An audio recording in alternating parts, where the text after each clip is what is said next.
This is the vlog for July 27th, and I am exhausted.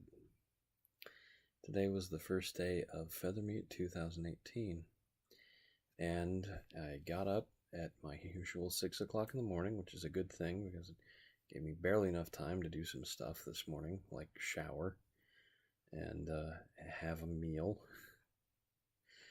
before I subjected myself to the mass transit system of the greater Seattle area.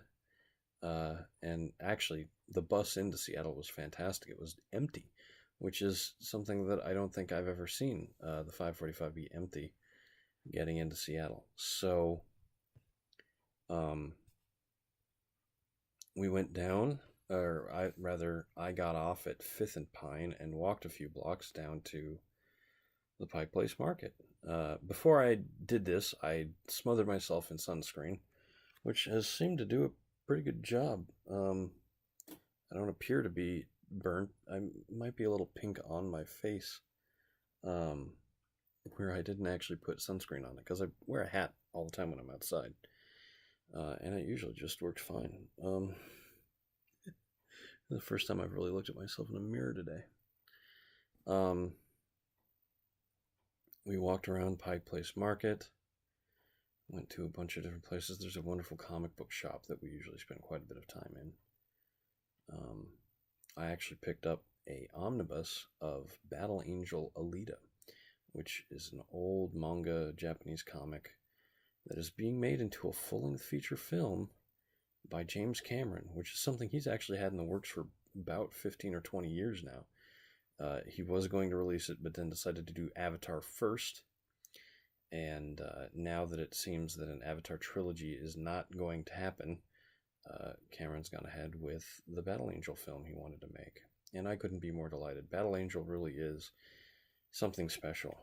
It was one of my former roommates and best friends' favorite comics of all time. And he had a whole collection of the Last Order comic run, which is what I got. That's what the omnibus was omnibus 1 of the Last Order series. It's very thick. If I had it with me, I'd show it off, but it's in another room. So after the comic stop, we did a little more wandering around. We found a whole bunch of art-themed stalls with really cool little... I described it as if Etsy was a place in real life, to give you an idea of the kind of variety of things they had for sale. And then after that, we climbed back up the hill and got lost for a little bit, went the wrong way, and eventually found our way to the Gorn Brothers hat shop. We make a stop there every year. Sometimes we buy hats, sometimes we don't. I think I'm definitely going to have to go on their website and look for something to replace my aging straw fedora that I got at Target back in like 2012. It's had a good run, but I think it's about time to retire, or at least wash it off. They recommended something called Rain Dry, spelled a little bit weirdly, but it's a fantastic cleaning solution. It's like Scotch Guard Plus. You clean with it, and it protects against further damage or dirt. So that's cool. I still think a new hat is in order, though. Finished that up, and then we went down to the Yard House, which is a restaurant bar that I thought was a different restaurant bar, which I think was the Tap House, which it was further down the street in Seattle. But the Yard House is where part of our group had been spending much of their day, drinking and whiling away the hours, talking to one another, and kind of wish that I'd done that now. I'm very tired. Marching all over Seattle is hard work. Even with the break that we took about an hour, and I had a little bit of food and a beer and a lot of water. After that, so remember, it was an empty bus coming into Seattle. As we were leaving, I was looking around for the Westlake Center to figure out where I needed to catch my next bus. And as I'm looking around, I realize there's a bus right in front of me that says 5:45, and that's my bus. So I quickly bid everybody goodbye, run down, cross the crosswalk. Thankfully, it was a cross. It was a walk signal, so I didn't break any laws. Um, and then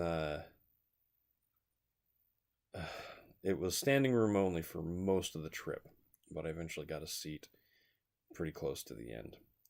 I came home, showered to clean off all of the suntan stuff that I'd put on, and I felt a lot better.